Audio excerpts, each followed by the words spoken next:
What do the Beatles have in common with a Beethoven quartet? At first glance, the comparison feels like a provocation. On one side, screaming fans, youth culture, populism. On the other, Beethoven, serious faces, candlelight, seated intellectuals. But listen carefully, not to the genre or the public image, listen to structure. We love the idea of the lead, the frontman, the heart-throb, and in classical music, maybe the first violin, only maybe. But Beethoven, particularly in later quartets, dismantled this fantasy entirely. Take Op. 131 in C-sharp minor. There is no permanent leader here. Themes migrate, the cello speaks, the viola interrupts, the first violin listens. It's a musical conversation, not a spotlight. And this is precisely how successful boy bands function. Think the Beatles at their most sophisticated. Lennon, McCartney, Harrison, Starr. 4 radically different musical minds, each indispensable, each owning a different voice. Or take that, in their original formation. Voices designed for contrast, not competition. Even BTS, often dismissed as manufactured, operate with an extraordinary sensitivity to vocal colour, pacing and emotional handoff. What we're hearing is not hierarchy, it's distribution.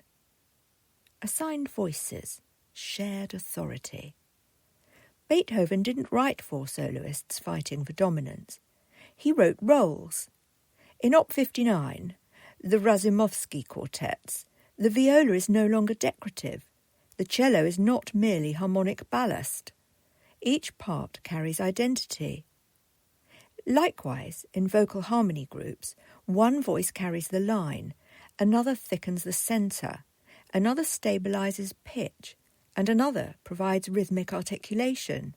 Think Boys to Men, where blend matters more than bravura. Or One Direction, whose individual timbres only made sense together. Remove one element and the architecture shifts, which is why the band loses something important when a member leaves. Blend as discipline. A great quartet is not 4 virtuosos showing off. It is 4 musicians agreeing to disappear into something collective.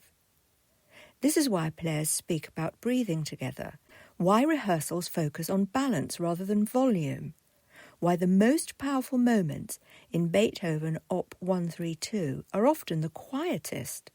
Boy bands at their best understand this instinctively. The goal is not domination, it is cohesion. That discipline, that restraint, is far closer to chamber music than most people realise. Why this comparison matters. We live in a culture obsessed with individual genius, but Beethoven's quartets and the enduring appeal of vocal harmony groups tell a different story. They remind us that meaning often emerges not from standing out, but from belonging, from listening, from adjusting, from trusting others with the line.